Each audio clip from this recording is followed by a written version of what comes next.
All right, welcome back, Cowboy fans. Let's get right into it. The holiday season for Cowboy fans was a bag of mixed results.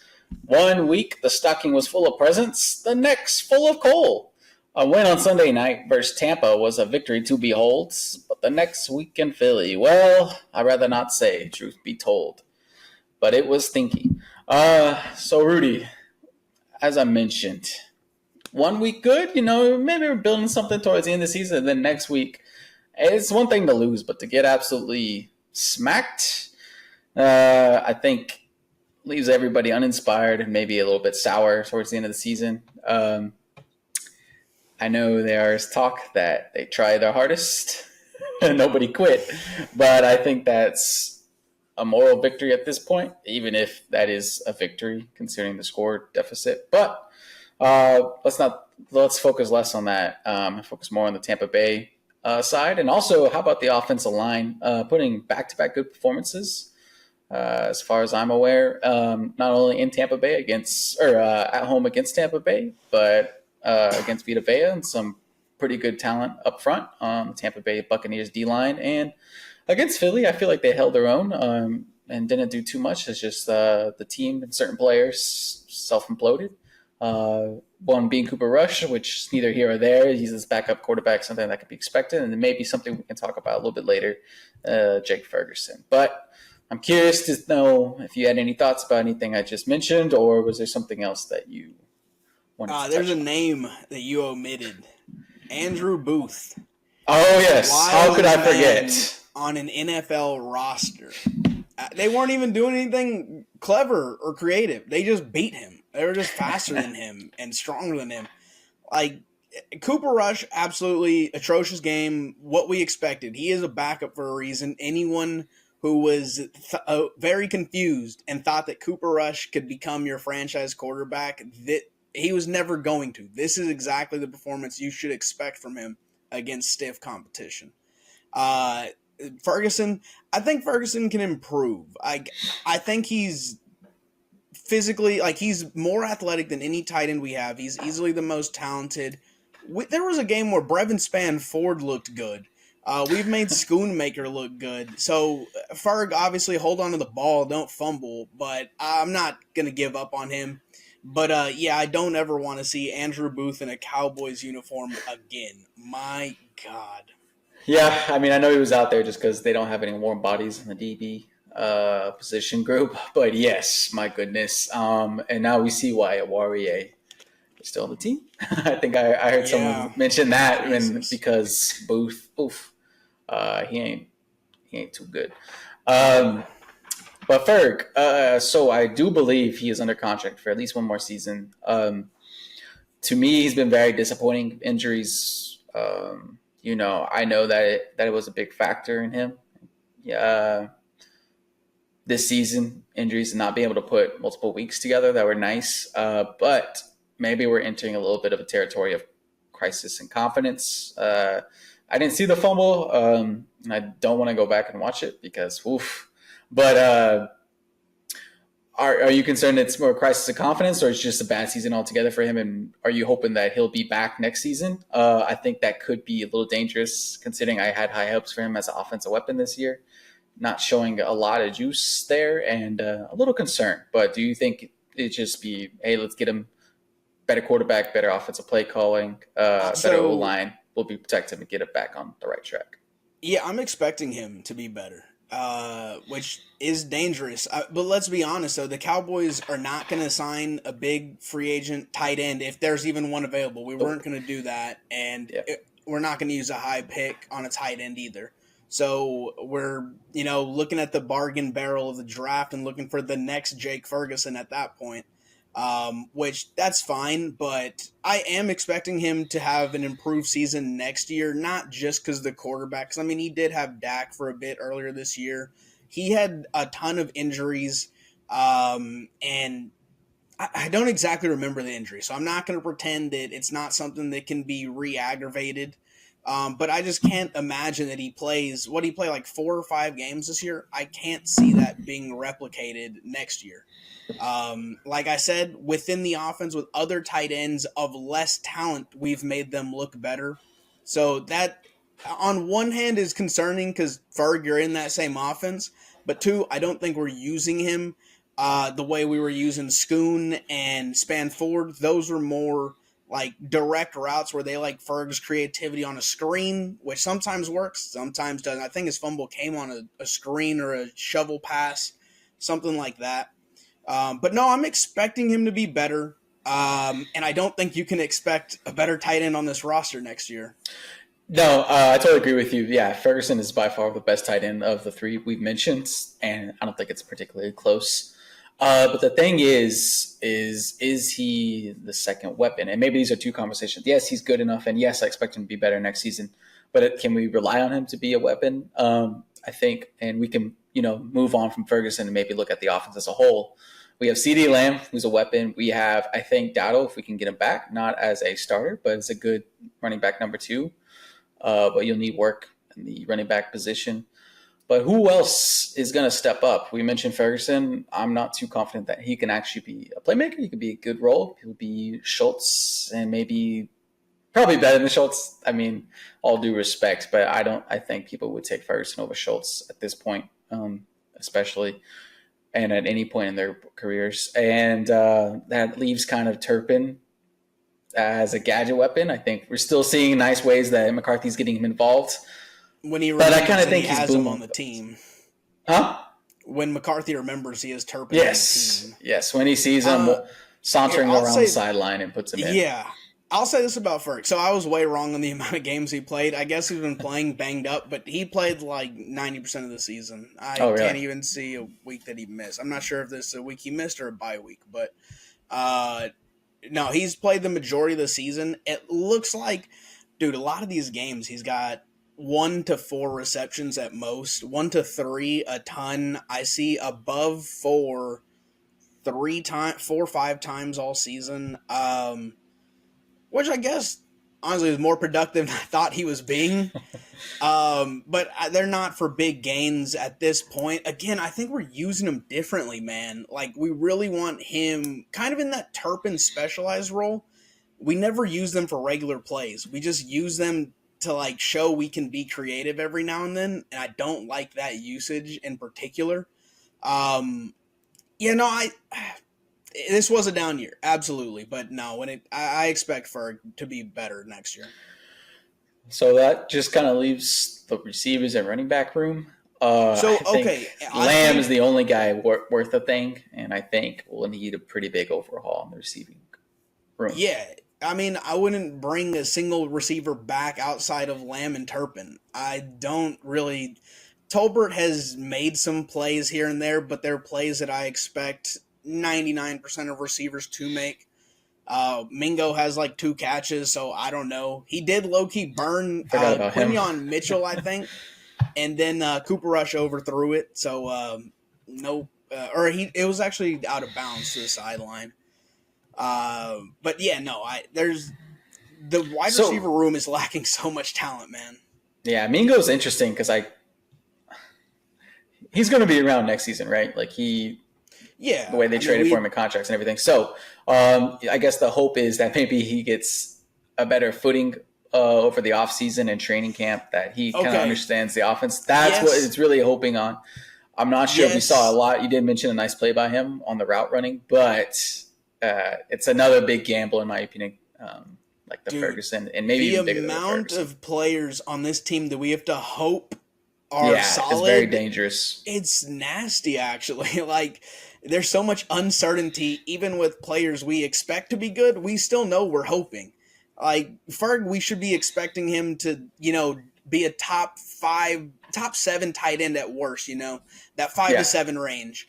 And obviously he didn't show that. Mingo, we used a 4th round pick on him. None of us have expectations on him, but the front office apparently does. So I expect him to triple his usage in the first game next year. We'll see if we hopefully have another number 2 option, but I don't know, man.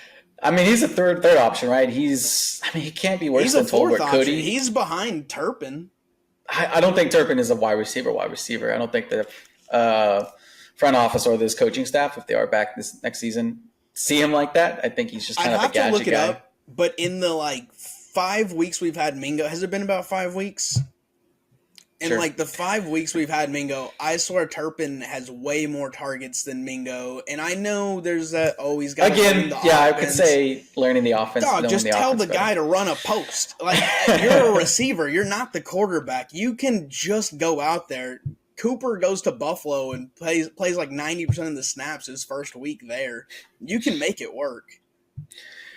Yeah. So, yeah, goodbye, Flo, Brooks, Tolbert. I don't know if he's under contract, but yeah, Oh I don't yeah, see any point of them. And then hopefully Mingo can be serviceable as a 3, but he'll definitely be around. And yeah, like you mentioned, hope.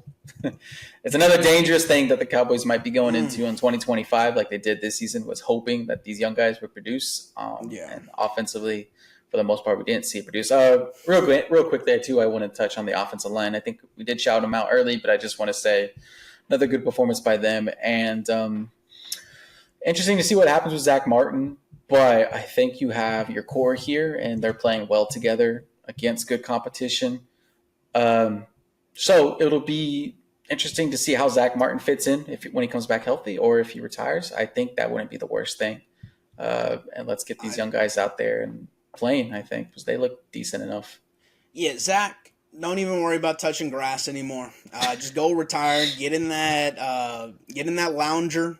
Have that lazy Susan nearby with a TV remote and some snacks. Don't play football again, bud. Enjoy your I retirement, love you. man. I respect you. Enjoy your retirement. What I don't want, Ian, is you remember Jason Witten's farewell season and how atrocious he was? He could barely. I do, but I wish I didn't. Okay, let's not have one of those. Like, Zach's already got me with that with this season. A horrible memory. And immediate improvement when he's gone, replaced by these late round pick and free agent rookies and I don't know, signings 2 years ago, random players. Yeah, I don't need to see number 70 suit up anymore. It was a good career. But I just wanted to add respectfully because, yes, he was a great player for this team. And he did give it all that when he got hurt. You mean that man was on his knee and trying to play, and he just couldn't go anymore. So respectfully, but frank, if we're being frank as well, it just wasn't good enough. Now, we could talk quarterbacks, but honestly, the whole Trey Lance playing away in Cooper Rush just makes me sick. So let's just move on to the defense. D-line, Osa Digazua is a big question mark. Something maybe we can get into next week. But I think we saw another really good performance from Jordan Lewis against Tampa Bay for sure. That pick. Yes, what a play on the interception. I think he's out of contract going into 2025. Yeah, he is. Both I think Osa you could keep him. And Jordan. I would love to bring both of them back. Chauncey is also a free agent. Let's see, Eric Kendricks, but I'm fine moving on from him. I think it's time to move on from Kendricks. He did a really nice job here at the year, but I think I don't know what the difference in age is between Nick Vigil and Kendricks, but if you can keep Vigil around for another season, I think he could do a Kendricks role, which is, know the defense, help guys get, adjusted to Zimmer's defense, be the old man veteran leader out there calling the plays. But ultimately, you don't want to rely on him to be the playmaker because Kendricks was good to start the season, but you could definitely see his athleticism isn't peak and where it needs to be in the NFL for 17 games. Yeah.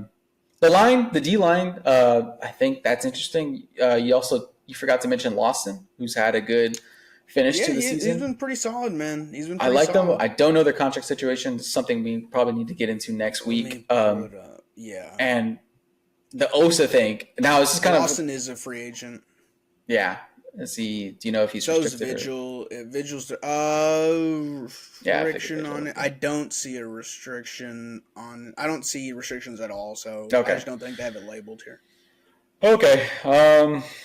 So what I was going to say about Oso I feel like it's kind of like the Ferguson offensive playmaker situation where it'd be nice to keep him around, but they also shouldn't be relied upon, and hoping that this is good enough, I don't think is a good plan going into 2025. You want to keep him around. He's a good guy, but you also see if you can improve at the D-line defensive tackle position. You're saying that about Osa?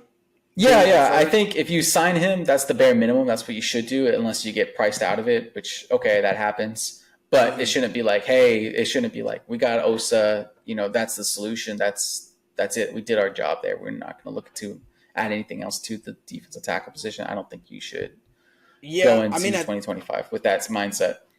At this point, I think it's just trying to get some bodies in that room, because it seems like every single defensive tackle, defensive end, any defensive lineman is just a free agent this year for us, save for like Micah. Let me see. Osa, Chauncey, Linval, but whatever. He's had a good. There's Mozzie too, who's had it. They both have had pretty good ends to the season. Mozzie Smith being a little bit more consistent. Carl Lawson, Carlos Watkins. Yeah, the whole team's just up for sale at the moment. We'll have Sam Williams back next year. I was going to mention him too. Glad you did. But I mean, that's kind of, if we go look at the cornerback position, relying on somebody who's been kind of hurt throughout his career to rely on it. What am I trying to say? Might not be the best idea to rely on these guys that are hurt currently, because you don't know when the injury is going to get re-aggravated or if they're ever the same player. So, Chief, the unfortunate part is the Cowboys front office never really sees it that way. They see a bargain with an injury. They're like, hey, Jalen Smith, I'll go ahead and pay you early. We love a broke-down player who showed promise before his knee fell off. We love paying him. So, actually, I'm expecting an injury from Osa this upcoming week, and we'll immediately sign him to a long-term deal. That would be that's what they're hoping for. Is that what you're saying? They're begging. The front office is begging for an injury, so they can sign him for an injury. They actually are hoping that he's slated to miss the first 4 weeks of the season. Then you get him at a bigger discount. Oh my goodness, the business practices in that front office. Let's hope it's not the case. Horrid. So let's look at the DBs real fast. I think it needs a lot of work, definitely in the safety position. Bland. I might have to apologize to him, Rudy, because I think last season in particular, I was not too impressed by any of his stats. I kind of thought he was a blowout merchant, dare I say. That ain't right for me to say, because we never had the DB this. No, I didn't say that. Cut that out. I think Blaine, might be looking for a chance to give the DB one position, cornerback one, with Diggs just kind of being questionable throughout this season. So, isn't Diggs going to be out for like half the season next year? Yeah, I guess what I'm saying is might be time to focus on Bland more. And I know Diggs is signed, so maybe that doesn't. Yeah. Maybe it all goes without saying, I should have looked this up, and I mean, we could talk about it in a future podcast in more depth, but I believe there's an out in Trevon Diggs' contract if we wanted to post June 1 cut him, or actually it might be the other way. Actually, there might be a bonus to be paid out on. I'll look it up. I'll find out. Okay. But the point being, you're going to have both those two corners for, the foreseeable future. In those first weeks when Diggs is, because I do believe Diggs is going to miss the start of the season next year, we will see Deron Bland as number one corner, and we'll see if he can hold up as such. Last year, when he had to defend DK Metcalf by himself, it was a disaster. We had to switch him with Stephon Gilmore. I don't think your criticism of Deron Bland is completely unfounded. Low-key, he got those pick sixes, and everyone pretended that he's amazing at everything, and that's not true. He was jumping routes like Diggs did his first year, and that came with some criticism. Bland's came with less, but there's definitely a foreseeable jump that he can take, and I think you'll see that at the beginning of the season next year. I think it's interesting that his big play against Tampa, the winning play, was pretty physical, and I thought, and you mentioned DK Metcalf, and I thought Bland's maybe biggest issue was his size, and he wasn't physical enough to handle big receivers. Now I know that's kind of a dying breed in the NFL, the big receivers, but they do exist out there. So if that play, and maybe I haven't watched him lately, but maybe that's a good sign that this guy is getting used to bigger players and how to be more physical, Well, which would be dude, a good, and nice trick mind to you, add to him. another man in that same group, the position group, is Jordan Lewis, who is Yeah. undersized. He's a smaller dude, and he plays as physical as anyone else on the field. He never backs down from a challenge. He's like a pit bull. And so, I mean, if you're going to be around Jordan Lewis, I think you'd run through a brick wall after being around Jordan Lewis for a week, never mind 2 years. And so I don't think that you can, if you have a soft mentality in that cornerback room, like, you're done. You're not going to make Yeah. it. Which sounds odd. Like, I know Diggs gets called soft, but that's not the case, man. Like, that's I don't not think he genuine. is. You could say he could improve his tackling, or he could find a way to impact the run game a little more, even though that's not his forte.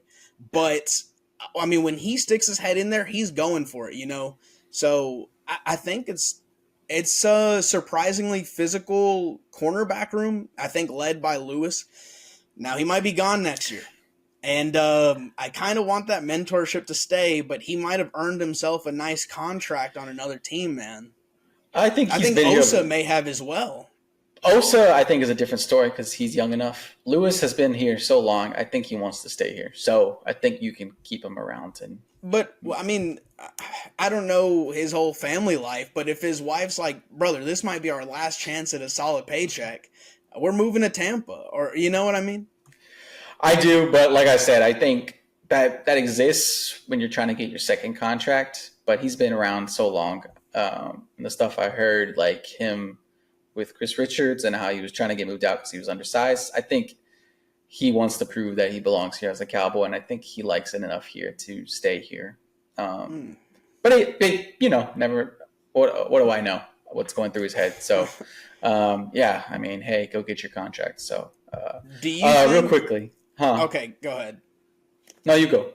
Okay, so this continuing on contract talks. Do you think Rico has performed well enough over the last 6-7 weeks, however long it's been, to essentially be too high priced for the Cowboys discount and go off somewhere else? I don't think running backs can be high priced in this current NFL market. You If that don't makes think sense. that after every single team that signed a free agent running back has found success with that, there's not going to be a market for a running back? Wouldn't you say that a couple of running backs that got signed last season went for pretty cheap when they switched teams? Relatively, but I would say that the success of last year's batch could lead to a running back this year getting paid. I'm not saying necessarily Rico, but I mean, literally every single one signed performed well with that new team. Yeah, I get Let's your point, say, and I would go like ahead, that sorry. to be true. Yeah, I get your point, and I would like that to be true. I just don't until I see it happen. I think it's going to keep being lowballed, and so that would, in a way, help the Cowboys, and he won't get priced out. But we'll see. I don't know, man. I'd have to keep an eye on that. I feel like anything above like 5 million is too high for the Cowboys. Yeah, I think you're right, actually. And I could But see do you him think he getting would get that? 6. I think he can get 6 or 7 from like Tennessee or some random. I'm blanking Tennessee, they on team. just spent on. Well, okay, I see what you're I'm saying. blanking Now. on teams, but No, yeah, yeah. yeah. Tony Pollard got paid, didn't he? What'd he get paid? Yeah, don't know. You can look that up. But real quickly, let me finish my thought on the defense. Sorry. There's a lot of question marks, and we were saying like the offense. Okay, the biggest question mark is getting offensive playmaker, and that Tony's needs to be getting addressed. 7 a year. Sorry, go ahead. Oh wow. Okay, well if he can get 7 a year, but Donald's only had one season that's been good. Didn't and Tony only have one? 2? Didn't he? I mean, what's weird too is He that was he a came off the starter injury for 1 too. year and a backup the year before, right? Yeah, but those backup years, I think he had enough PR and money in the bank to be really good. Dowdle's really just done this 1 year, and was he really an RB1 this season? I don't think you could say that. Now he should have been, but I don't think he was. I think you could. I think you could. Look, we talked about the offensive line being pretty dang good. We don't take it away from Saquon that Philly blocks the hell out of the defense. I think Rico's played like an RB1 this year. I really do.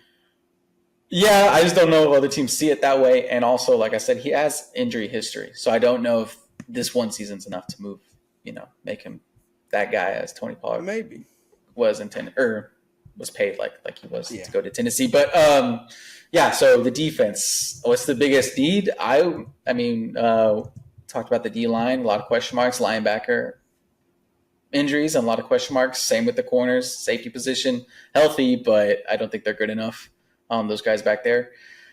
Maybe the most important thing is keeping Zimmer around so he can get another season with these guys. Keep the consistency, and whoever he does keep around can grow, and then maybe you get some young talent in there. But I find it hard to find. I think if you say, "Hey, we need to invest here," or invest in the D line, or we need to invest in the safety position or in the linebacker position, I wouldn't really complain about anything. Yeah, I don't think you can go wrong. I think, you can go wrong. Instead of going with the best player on the board, you start trying to nitpick your needs. I don't want that. I don't care if you planned for a wide receiver in the second round, but the best available defensive end, you have a first round grade on him, and he suddenly fallen to the second. Take that great defensive end. Look, DeMarcus Lawrence ain't going to be here forever. We're missing everyone on the defensive line. You truly can't go wrong with just taking the best available. Okay. And real quick too. Yeah. I feel like I do this at the end of every Cowboys segment. Okay, go ahead. But as far as which I know we basically just agree that you can't go wrong with addressing any of the defensive needs early in the draft. But is there a spot you think maybe we can retain linebacker depth so we can push that off, or we can retain? We do have our corners for a bit. We do need safeties, and I don't think the Cowboys value safeties too much. You think that's the one they put off to either free agency or Yes, that's what I'm thinking too. So then at that point, if you're drafting defense, I'd rather go D-line first, then linebacker. But again, we need both bad. So yeah, if we put it in the front office lens where we make a selection based off what they would do, then I think you're right with those two position groups, D-line, linebacker. Now, there's their track record on choosing D linemen is very spotty. Now, one of that was a problem with let's get Taco because he fits. Yeah, he fits the scheme. And that, please, for the love of God, do not do that. And also, I think another thing is don't let Zimmer in the draft room. I thought there was a story. Don't let coaches draft. That too. Let coaches draft in general. Mike McCarthy got you Schoonmaker. Marinelli loved Taco. Dan Quinn drafted every long athletic DB he could find, and that didn't help us too much. No. If you're not a scout or a GM outside of Jerry, don't give me your opinion on tape. I want people who watch tape to tell me about tape.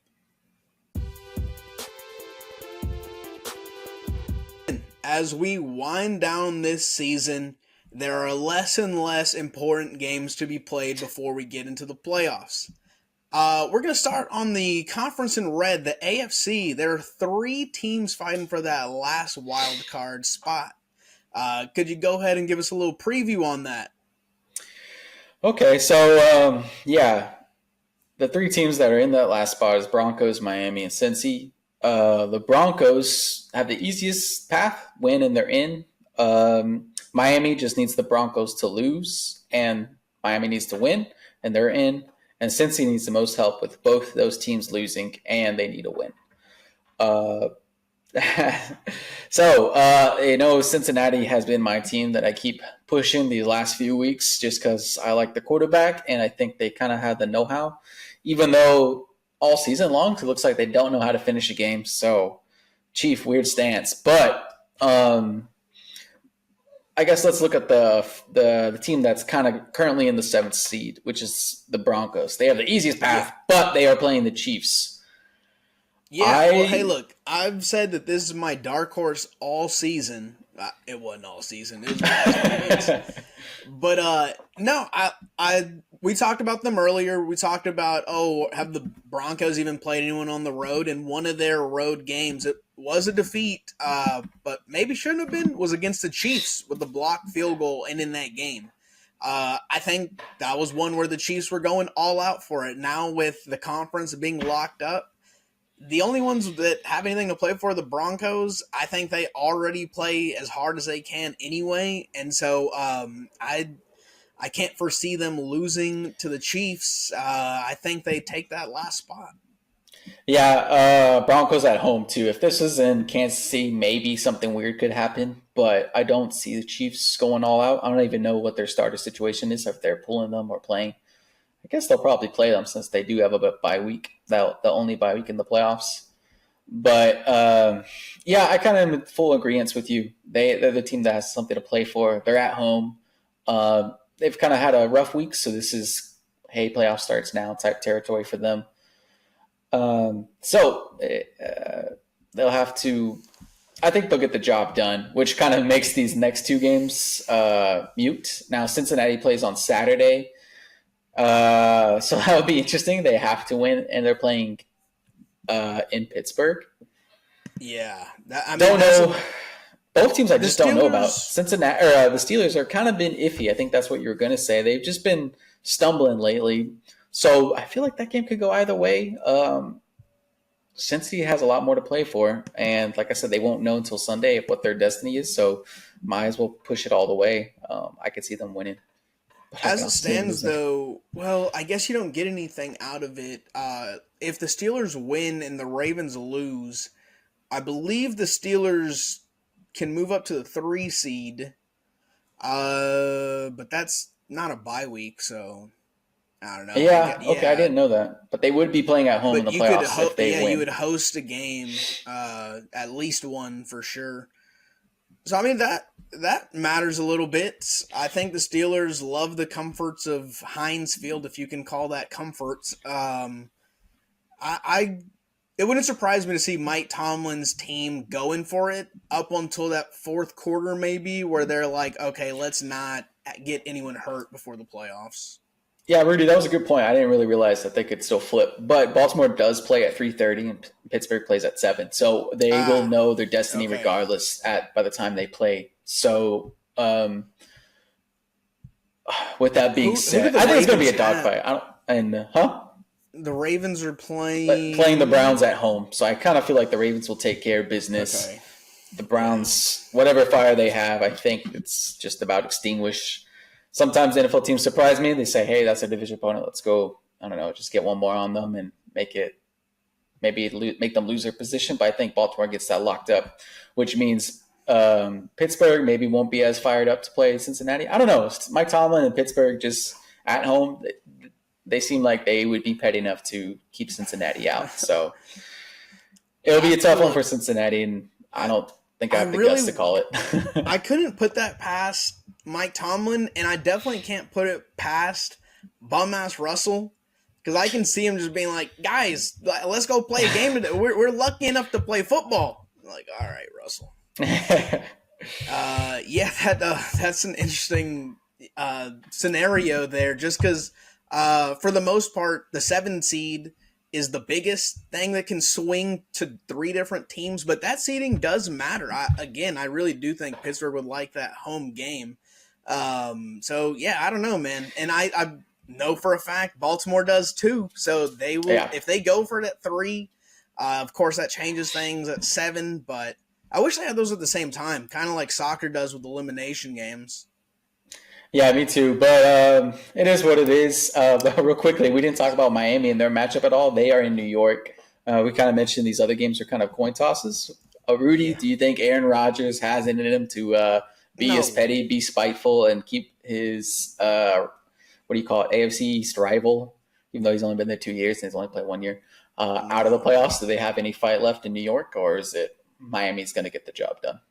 They tried fighting earlier this year and they failed. I mean, like, they were throwing punches like you do in your dreams, like the arm is moving right. It's just, The Jets have been the ultimate embarrassment. I love the fact that Aaron Rodgers gets on the Pat McAfee show. What is it, like every day or most weekdays? Yeah. This guy is a failure on the football field turned podcaster.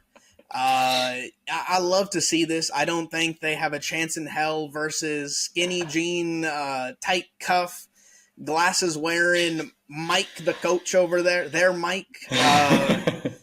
Yeah, I don't see the Jets ever winning another game with Aaron Rodgers there. NFL. Now they are listening That to you also here. was a very unbiased opinion, clearly. But I think it's not unwarranted, and I think it, dare I say, is accurate. NFL is listening to you, Rudy, on the soccer schedule. They are playing at the same time the Broncos are playing, so Miami will not know their fate until after they play their game. So they will be going balls to the walls, one assumes, against the Jets. And I think if they win, and then Cincinnati is out. So, yeah, real quick. I do want to say one caveat to that Miami-New York game. Yeah. I think every player in that organization knows that the Jets are a complete dumpster fire. I think if you get any PT this week, you're going to be trying to show out, trying to put some nice film on, and hope to God another team signs you. Because I mean, like, dude, I know damn well you want to get out of those garbage greens. Get out of that city, dog. So again, had attacked New York real quick, but that also again might mean their players are trying hard and trying to put some good tape on, or get real selfish. That works too, but we'll see. I know we'll be doing the pick'ems in the next segment, but that's like against the spread. I want to know who you think is winning that 7th spot in the AFC. I think it's the Broncos. Okay. I've been high on the Broncos for at least a month. And again, it has nothing to do with the QB play, which I think, honestly, like I love teams that aren't reliant on a quarterback. Like I hate the way that the Chiefs have won every game. And of course they got the Mahomes and Kelsey stuff going on, but the way they play football, the way that defense shows up, I love it, man. Like I love a good defensive matchup. So Denver's got a good defense and I've been high on them. So. Okay. And I'll give you my prediction. I think, since you're sticking with your dark horse team, I'll be sticking with my dark horse team too. Cincinnati gets the luck they need and also takes care of business in Pittsburgh. All that being said, this is the 7th seed and they'll be playing Buffalo Bills. So it is kind of pointless because those teams are getting smacked in Buffalo. Hey, not necessarily. I'll look it up right quick. But the Bills got smacked by the Rams. I guess the Rams have just won their division, but 44 to Matt Stafford, he made you look like a fool the very next week. The very next week, you're like, hey, I think he might have something. He throws like 3 picks or something. He's a fickle man. Yeah, that was kind of weird, but I mean, come on. Yeah. Okay. So again, I don't expect it from Buffalo, and I do think whoever goes up there is kind of doomed. That being said, matchup-wise, I do think the Broncos line up well against them. So I would love to watch that game. Fair enough. I think that's a better argument than me when I just said, I mean, come on, and shrugged. So, yeah, good point. Hey, if that game's in snow too, that could make a difference. I wouldn't mind seeing some flurries out there in Buffalo. Yeah, they might have the weight of expectations and kind of this voodoo hanging over them in the playoffs, but come on. As I go back to my... It's possible. Okay, so the NFC. Now, the only thing up for grabs real quick. I'm sorry. Yes. Damn. I apologize. I always think of something last second. Uh-huh. What's gonna be the more annoying fan base? If the Denver Broncos go in and win that game, the Bo Nix fans saying that he clutched it on the road, or Josh Allen has basically become the unnamed named MVP, where like it seems like consensus we're all just going to vote for Josh without caring too much about the actual play. That fan base would blow up going further and further into the playoffs. Which do you think is more annoying, the Josh Allen ones or Bo Nix? I see your point, and while I think Buffalo Bills and the Josh Allen narrative is 100% annoying, it's not unwarranted. That dude has been balling out. That's fair. With that being said, yeah, Broncos, the Bo Nix narrative is also just as annoying, but I'm not as spiteful towards that. but it's definitely not warranted. Bo Nix has been good, but he's not the reason they're in the playoffs. It's or in the playoff contention. It's Sean Payton in the defense, and the fact that they don't get the recognition, I think, is a lot more egregious and a lot more annoying. So Yeah, that's fair. And you know what? I think I don't know. I just hate when like someone gets too much hype too I quick. feel But you. you know what? Josh Allen has been balling out this season. Yeah. Again, I think I'd still go Lamar as my MVP, but yeah, okay, Josh ain't bad. It's just I hate the way that it became like the that's The the narrative that's pushed. consensus, the Yeah. narrative, like that's just what it is. He's the MVP already. I don't like that, but anyway, especially, sorry. especially since he's borrowed, like, they look at his touchdown totals, and then you realize against the Rams he had 3 quarterback sneaks. So the man is also borrowing Jalen Hurts' playbook of, bro, this guy's the greatest rushing quarterback ever. Look at his touchdown. Hurts was the consensus runs. MVP Ugh. from tush pushes, so yeah, no, Exactly. you're not So wrong it is a there. little bit more nauseating for us Cowboy fans since we've lived that before, and now Ugh. with Philly and all that talk. But let's go look at the NFC. Speaking of Philly, Yes. and well, who really cares about them? But the South is still looking for a division winner. Yes. Tampa Bay is in the driving seat. If they win, they are the winner. The Falcons, since they pooped themselves on Sunday night, are looking for some luck at Tampa Bay, even though they have both wins against them amazingly in like what two? They got 2 wins against Tampa Bay in 3 weeks, something like that.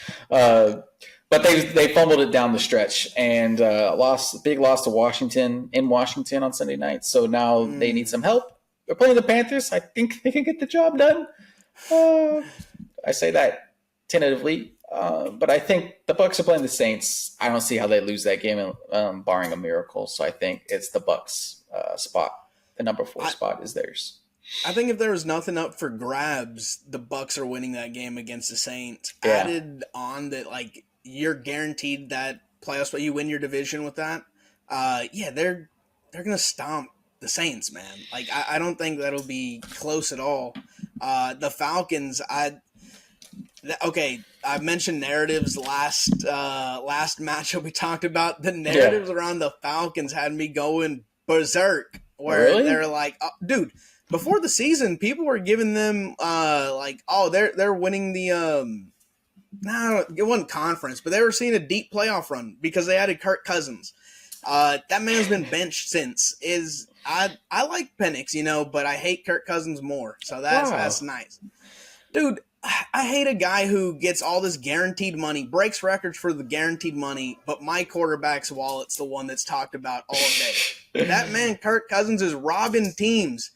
But hey, whatever, they're billionaires. Anyway, Hey, don't hate the player, hate the game, man. I kind of respect the hustle from Kirk, but I see what your point. I see your point. But yeah.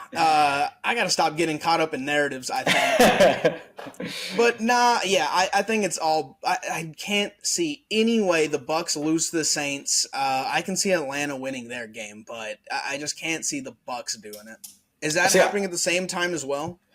Let me take a look, but let me just say this. I know you said like Tampa Bay wins regardless against the Saints if they have nothing to play for. Atlanta, they have something to play for. I'm not sure if they get the win even though Panthers have nothing to play for.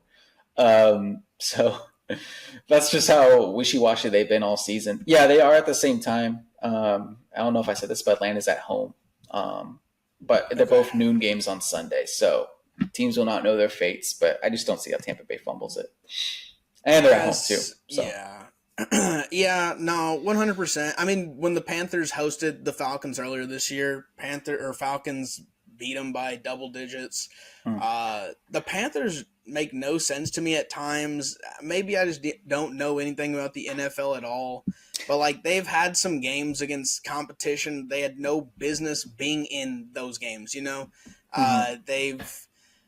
the Cowboys won though. Then I'm like, oh, I think the Panthers might be okay. And then we stomped the hell out of them with like kind of some basic, like we were kind of creative, but not really. It was classic Mike and Cooper getting it done. I don't know, man.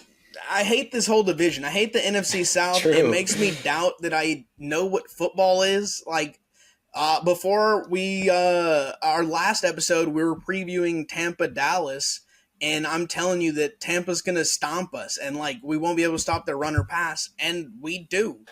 So I might not know the NFC South or football in general. I think I had the Saints in the playoffs after a few weeks, as did everyone else, and I Yeah. don't know. I hate this division, but again, Bucs for me. Rudy, I think actually that was probably the best point you made all podcast, which is I hate the NFC South, and I couldn't be in more agreement with you than that statement. Okay, so let's go to the final game on week 18. It's the Detroit Lions hosting the Minnesota Vikings. This is for the number 1 seed. Currently, currently the Lions are the number 1 seed, but they need to win this game to hold on to that position. And I think it's a big thing. It's also beneficial that they have a home advantage because whoever loses will go to the 5 seed, and they will be playing Tampa or the NFC South winner, which we think is Tampa. That'll be Tampa. So I don't think that's a trip teams want to make. I mean, I know we just kind of roasted the South. Man, I don't know. No. I mean, look. Okay, so Philly did lose in Tampa last year. But I swear to God, teams have been running through that city. Rain Dakota went ahead and beat Old Tom in that putrid half ship, half stadium. But no, get out of here. I don't think I don't think anyone fears Tampa. Okay, but still, maybe they do want that first round bye for sure to get healthy or whatever. Detroit, man, pretty impressive the win against San Fran last Monday night. Detroit, as been talked about, speaking of narratives, they have a lot of injuries that's been circulating. Or, I mean, yeah, they have a lot of injuries. That's the narrative that's been going around. But they still put up they won against San Fran in San Fran with San Fran had their quarterback back. Debo played, Kittle played. The only player they were really missing was Ayuk and McCaffrey, and I guess Trent Williams. Yes. Who's that? The running back. What's his first name? Something. Oh, that guy. Yeah, I don't know if he was really all that, but that's a good point. That is the 2 running backs. Anyway, so good win from the Lions. So I would think that maybe puts a pause on saying Minnesota got this, but still, division matchup, man. Those things are wild. I think I'll say Minnesota, being the healthier team, might get this. Yeah. I think it depends which quarterback's going to play out of character. And that's a good point. I think, Sam Darnold's identity in Minnesota, I'll say that is his character, who he was before that, just horrible O-lines. He was seeing ghosts. I think that was his famous quote, that he saw things that weren't there. But I've seen Goff throw 5 interceptions this year against the Texans. Was it 5? It was a ton. I've seen Sam Darnold lose games for Minnesota. I genuinely think both defenses are solid. Okay, Minnesota's defense is elite. Detroit, when healthy, is really good. Where they're at right now is Yeah, they're not healthy. So real I kind of feel like it's a foregone conclusion that it'll go to Minnesota. But I'm telling you, Sam Darnold bobbles his head, that game's over. Like, he's got to be serious for real. Because, I mean, I do think the Lions, even against a good Minnesota defense, they're going to put up between 25 and 30 in my mind. It'll be interesting. So, yeah, Sam's going to have to show up. Go ahead, sir.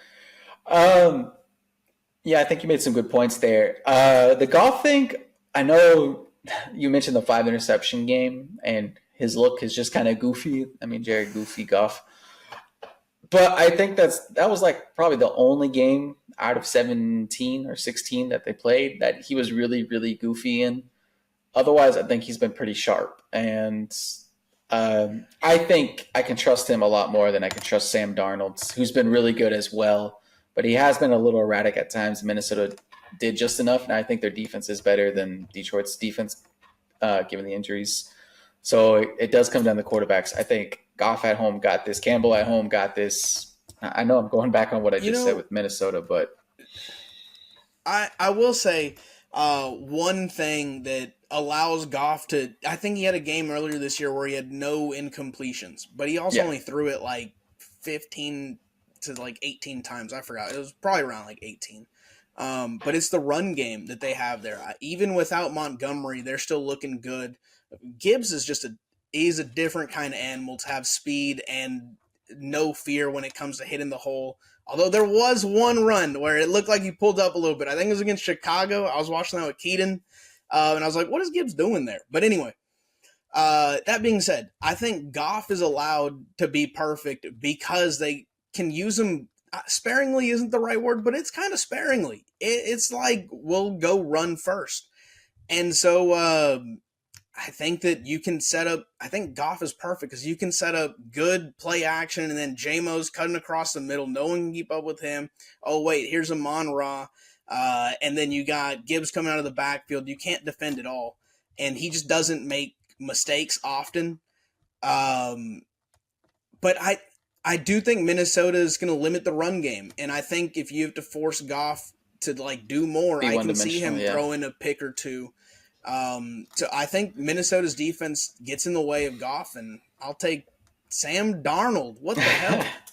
Yeah, I know we keep seesawing, or at least I keep seesawing on my pick here. But let me just bring up, we talked about the Lions ad nauseum, maybe to Viking fans, make Viking fans upset. But, I mean, I haven't watched the Vikings a lot, but they did just kind of manhandle Green Bay. Green Bay made it close towards the end, but they were up by 2 touchdowns in the fourth quarter, and they had Green Bay, they were little brothering them, had them holding them back and letting them swing and not get anywhere close. That was a really impressive win from Minnesota, and that's maybe an element I didn't consider. I mean, we talked about all the playmakers in Detroit. We haven't really talked about Justin Jefferson, Addison, the former Green Bay man, and the current running back, Aaron Jones, and who else they have back there, and Kevin O'Connell. I mean, that guy is also, I think, a Coach of the Year candidate. I mean, Sam Darnold is the lightning rod to talk about, but I mean, Kevin O'Connell has gotten him right and clicking. 100%, man. I think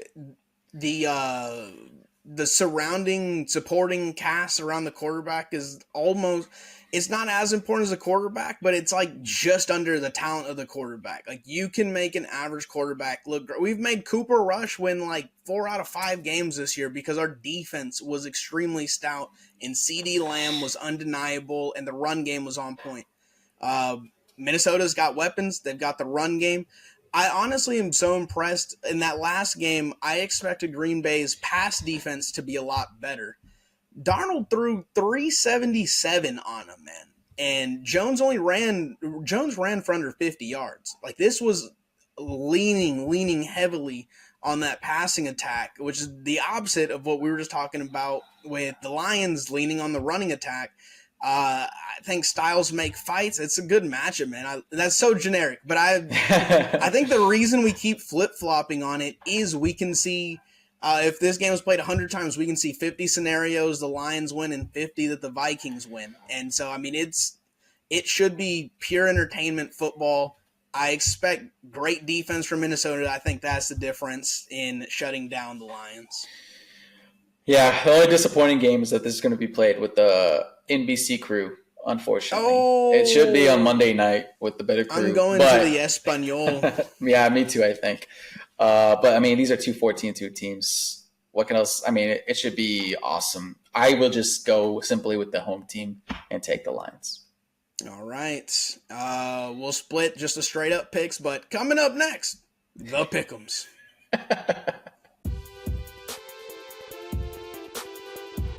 All right, Ian. It's everyone's favorite segment, the Pick'ems. We did take a show off last week, but that doesn't mean we did not make our picks. Ian, the last 2 weeks, how did we do? Yeah, Rudy, I'm happy to say that you and I have been doing well. We're at least 500 or better, and I know that doesn't sound amazing, but it's good. It's good. I'll take it. Yeah. And Mr. X, unfortunately, has lost his step as he finished in last place 2 weeks ago, as well as this last week. Wow. So, Rudy, you're making marginal gains. You were 1 ahead of him, but your boy Chief finished on top 2 weeks ago. And then you and I tied this last week with 9 wins. So, okay. it's getting tight at the top, but you still have a lot of work to do. You are 5 games behind second place. You have 132 wins. Mr. X is now in second place, now trailing 2 games with 137 to your boy, who is at top with 139 wins. Back to you, Rudy. Boy. Okay, well, I need to do it this week because in the playoffs, there's like a total of like 6 games, so it ain't happening there. This is the week, folks. We're going to go ahead and start off with the Browns traveling to Baltimore to take on the Ravens. Spread in that game is Browns plus 17.5. Ian, who you got?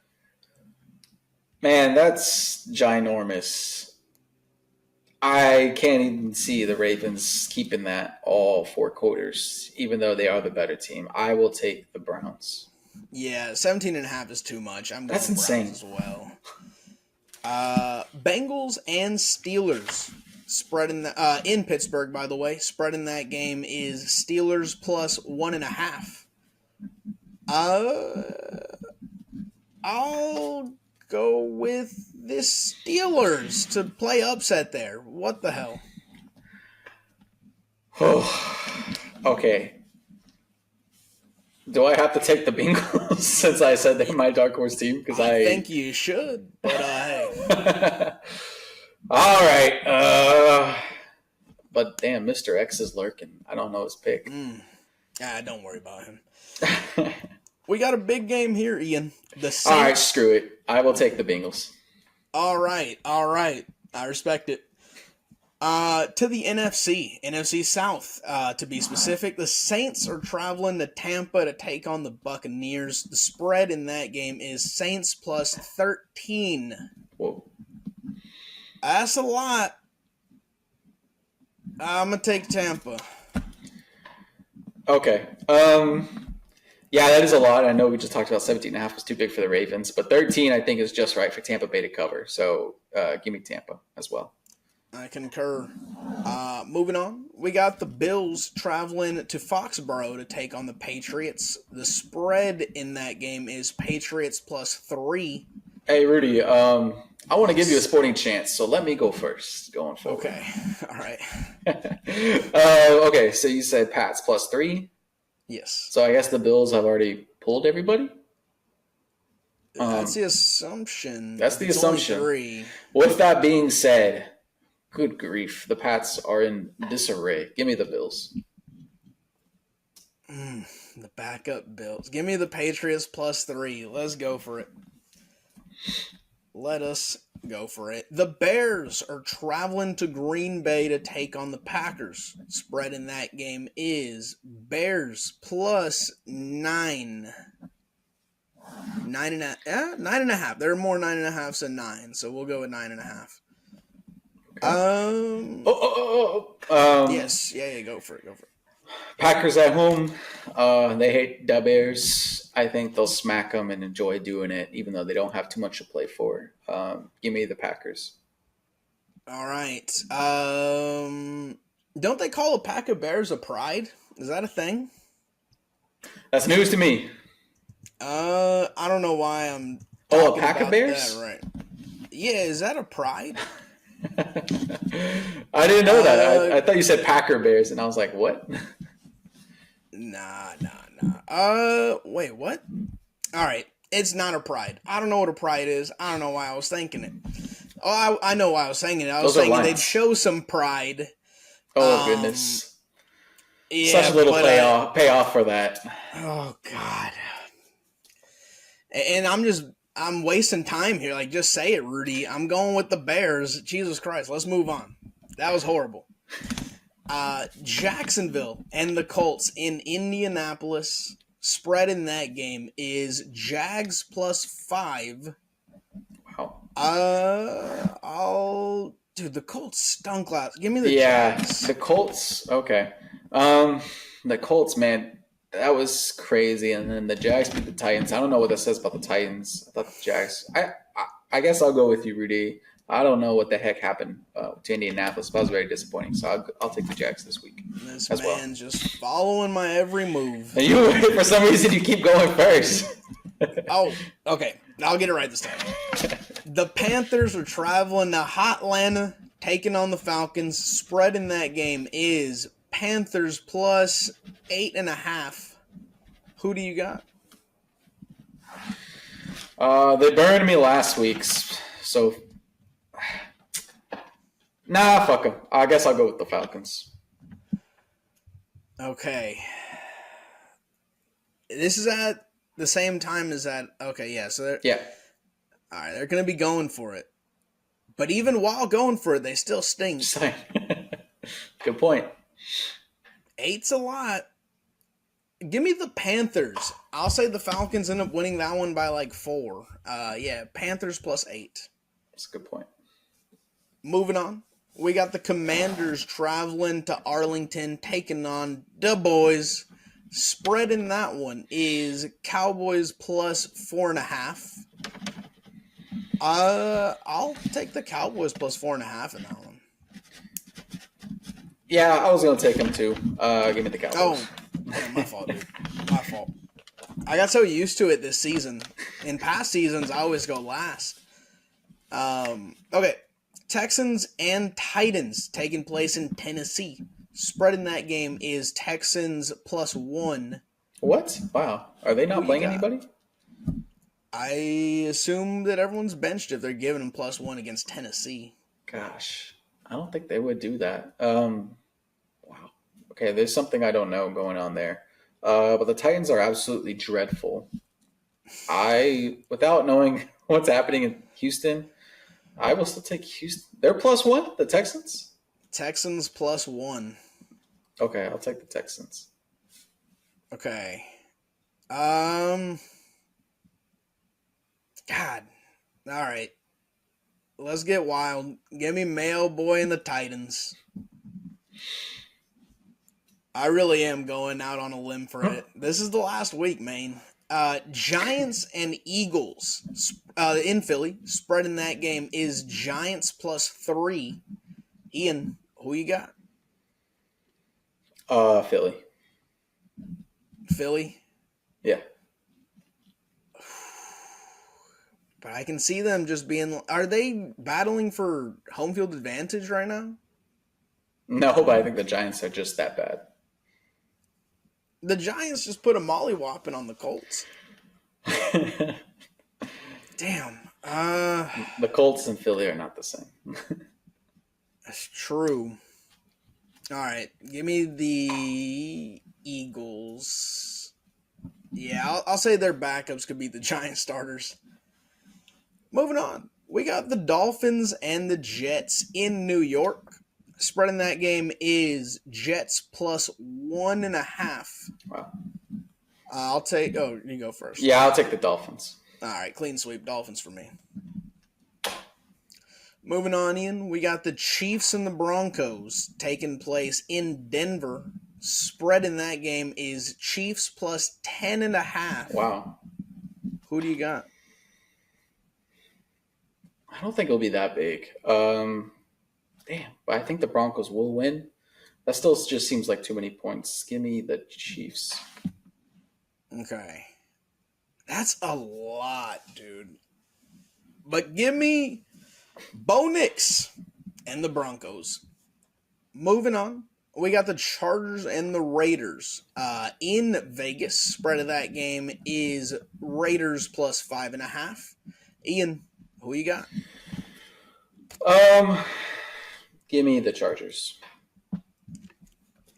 I, too, will go with the Jim Harbaughs to get it done.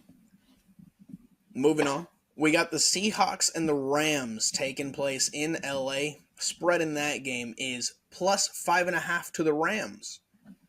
I will go ahead and say the Seahawks try to... Oh. I don't... Man, this is really annoying because I don't know what the situation is. I can't see LA at home being an underdog unless they're not playing starters. Yeah. So this is really frustrating to make these picks. The Seahawks were so stinky, but the Rams won't be trying, so... And now they could try for like 2 or 3 quarters, and that might be enough. That's also, a thing. Yeah. I will take the, I guess, better home team. I'll just take the Rams. All right. I go Seahawks on that one. Moving on. The Niners and the Cardinals are playing in Arizona. Spread in that game is Niners +4. Ian, who you got? I will take the very disappointing Cardinals. All right. Give me the nothing to fight for, but we're going to fight anyway. 49ers. I don't know why I came up with that nickname. Jesus. The brain is not functioning right now. Our final game, Sunday Night Football. We got the Vikings and the Lions in Detroit. Spread in that game is Vikings +3. Ian, we've talked a lot about this game, especially in that last segment. Who you taking? So I do believe the Lions will win because they're the home team. But will they win by a last-second field goal, or will they win by more? I will take the Lions and the Fighting Dan Campbells to cover. All right. Give me the knockout specialist himself, KO, Kevin O'Connell. Vikings. And the comeback is complete, folks. We did it. Thank you for joining me on that rambunctious ride, but it feels good to be on top again. Congratulations, Rudy. Let me just pre-congratulate you by taking the Pick'ems by storm. Thank you, sir. I appreciate that. Chief, we got anything else? And let's get out of here.